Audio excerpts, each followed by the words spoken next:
99.5 KISS, hi. Kaz. Who's this? This is John. Hi, John. This sucks. 99.5 KISS, hi. Hi, I no longer have any use for my stereo system. Oh, no. Are you going to throw it out the window? Might as well. Hi, this is Gene Simmons. And this is Paul Stanley of KISS, and we're sending out congratulations, happy 20th, to the original rock and roll monster, KISS-FM, in San Antonio. That's kind of been an anthem for us here at 99.5 KISS for 9 years. There's only one way to rock. Sammy Hagar, the Red Rocker, who headlined his very first concert here in San Antonio. This has always been one of the places that he's loved the most to come and tour through. And I'm Kaz, and I'm just about ready to flip the switch and turn things over to the new KISS. We're entering a new era of 99.5 KISS. And back in 1970, it was in April, and a couple of guys, Lou Roney and Joe Anthony, they masterminded. They were radio visionaries and brought rock and roll to San Antonio, full-blown FM in stereo. And for the past 20 years, you have supported us. I got to tell you, on behalf of the entire staff here, this has got to be the hardest moment, is playing the final rock and roll songs on this station, at least as far as the old 99.5 KISS is concerned. And I know Debbie Alcacer and Tom Shepke and Tim Parker and John Lyle and Steve Hahn did not have the opportunity to come on the air and do a final show and say their farewells, but I'm sure right now, in a very personal, private place, that they are mourning the loss and thanking you for your support. And we're going to miss you. And we pull out a song that was the first song ever to play it on 99.5 KISS back in 1970 as a rock and roll station.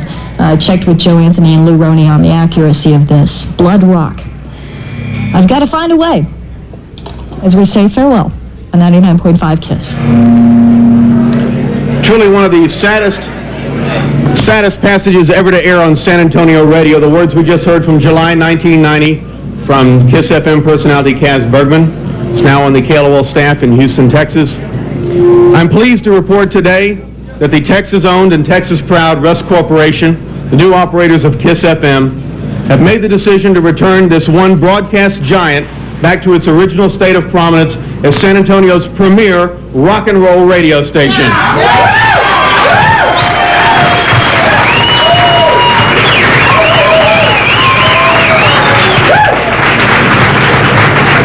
I have here a proclamation from the City of San Antonio, the Mayor's Office. Welcome back, KISS-FM. As Mayor of the City of San Antonio, it is a pleasure to see 99.5 KISS-FM return to the airwaves in San Antonio after its 18-month absence. At exactly 12:31 p.m. on 12/31/1991, radio listeners will once again have the chance to enjoy album rock at 99.5 on their radio dials.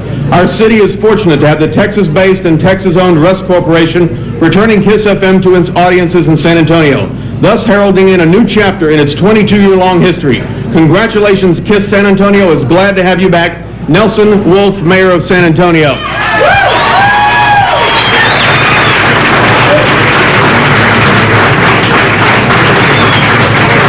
Rock and roll fans of San Antonio, we are rebuilding your station step by step, piece by piece, and band by band. And we want to invite you to call our special listener telephone number, which is 654-EARS, E-A-R-S, 654-3277, and tell us what you want to hear. Tell us about the air personalities you want on KISS-FM. Tell us exactly what kind of radio station you want for the 90s. Until then, we're going to be playing a Texas favorite, ZZ Top, exclusively, with a special salute to our friends at Miller Beer and Halo Distributing. Exclusive ZZ Top music for the next few days until we hear from you and you tell us what you want to do. Give us a call. But until then, ladies and gentlemen, KISS rocks again! Texas-owned and Texas-proud. 99.5 KISS rocks again. Outside the boundaries of their phony world of kicks is the ever-present possibility of discovery. This must be avoided at all costs, for discovery brings with it the penalties of society: shame, arrest, prison. Forget it, man, and get with the countdown. Shake this square world and blast off for Kicksville.